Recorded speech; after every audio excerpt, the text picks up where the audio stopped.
A small variation of object properties is to use them as a way to organize your functions and avoid name conflicts rather than as real objects. So here's the idea. You have many related functions, and you want to group them together so that they have similar names. Think of the built-in math class. Well, you never make an instance of the math class. You just call math.min, math.max, math.cosine, math.round, math.random. All of those methods are related, and they're really different functions. They just all start with the word math dot. But all starting with the word math dot is convenient. First of all, it's just syntactically, they look similar, so they're easier to remember. And secondly, it's easier to avoid name conflicts, so that the only thing I have to worry about if I defined a class called math is if somebody else had a class called math. I didn't have to worry if someone else has a method called cosine or round or random, because I grouped them together underneath the math class. And so this is a very important practice in your project.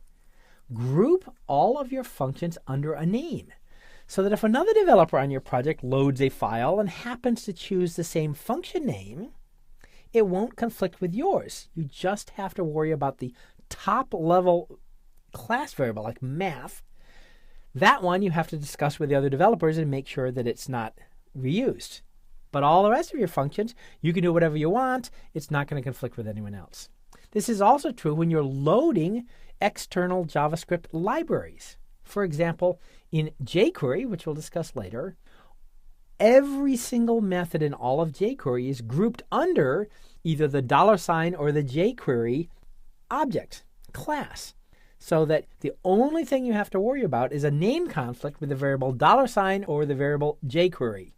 You don't have to worry about name conflicts with any of the other functions.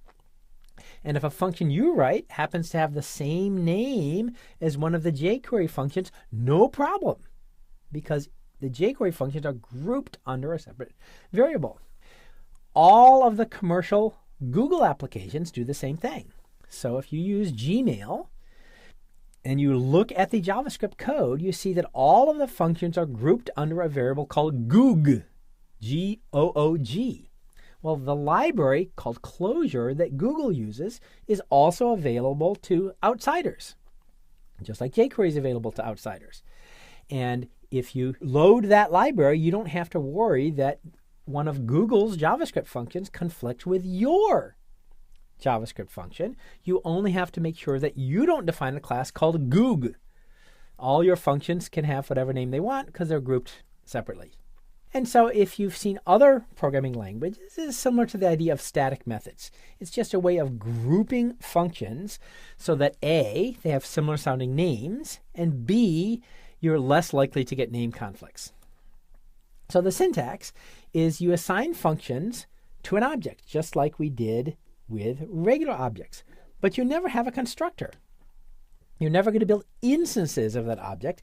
It's just a way of storing a bunch of functions under a name.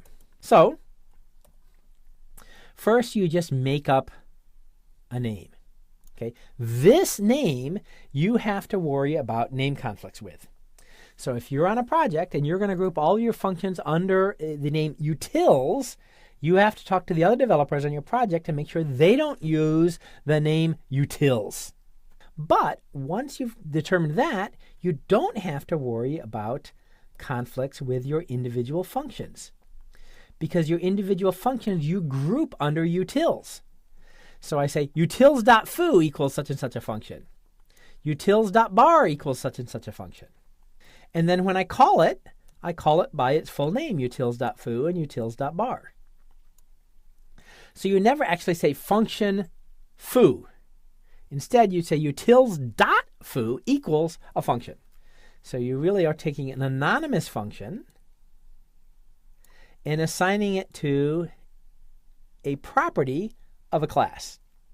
And so this is a little bit less convenient than just typing function foo, but it's an important strategy. First of all, related functions are grouped together. math.min, math.max, math.sine, math.cosine, math.round, math.random, and so forth. Oh, it's very natural. Oh, I just look at the math class. I can see what all the definitions are. And secondly, you don't have to worry about name conflicts. If I define a method called round, I don't care that there's also a method called round in the math class, because my method called round is under utils or some other name, not under math. Okay, so let's make an example. If I want to make some mathematical utilities, I cannot call my class name math. Math already exists. So I make another name. But the point is, only the top level names are places where you have to worry about name conflicts. So I just make up a name, math utils. And if I look in the math class that's built in, it has a function called log, but it does log base e.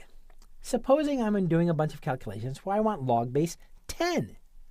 Well, I can easily convert from log base e to log base 10 with a little bit of simple high school math.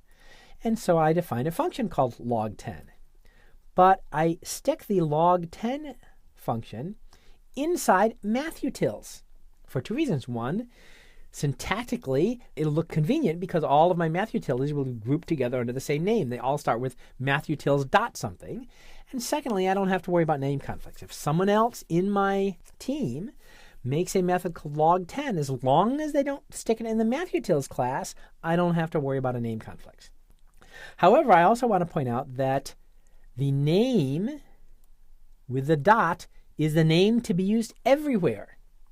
So in programming, there's this idea of recursive functions, functions that call themselves. So if you think of factorial, factorial is just the product of consecutive numbers from 1 up. So for example, 2 factorial is 2 times 1. 3 factorial is 3 times 2 times 1. 4 factorial is 4 times 3 times 2 times 1. And of course, if I told you to define a function to compute the factorial, you could do it with a loop. But there's also a recursive approach. You say, well, the factorial of 1 is 1, and the factorial of any larger whole number is that number, say 5, times the factorial of the next smaller number, 4.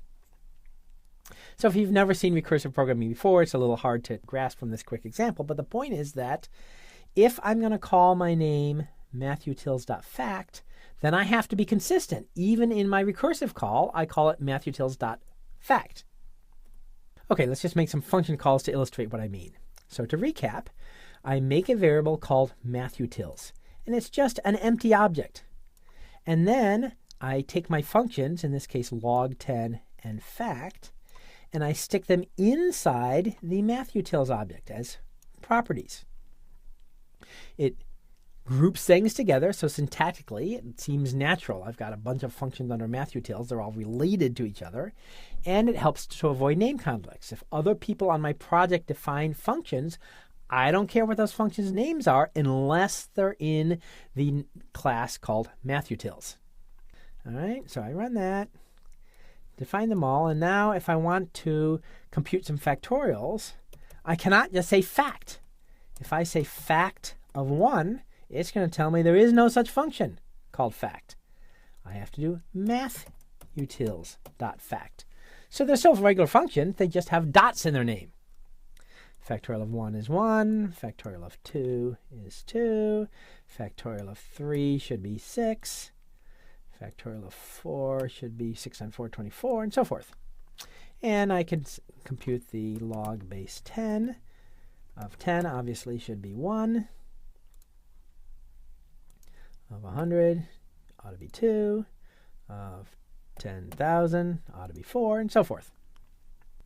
Okay, so it's not very complicated. It's just a way of grouping your functions together, but it's an important strategy. You should always do this for real-life code. Every function you ever write for code on a real-life project that you're going to deploy should do this. And the reason is to avoid name conflicts. If you're just a little solo programmer and you've got your own independent project, it's not so important. But if you're on a team and the page that you're going to apply your JavaScript code to might have someone else's JavaScript code in it also, then you have to worry about name conflicts. So get in the habit, do this routinely for real-life projects from the very beginning.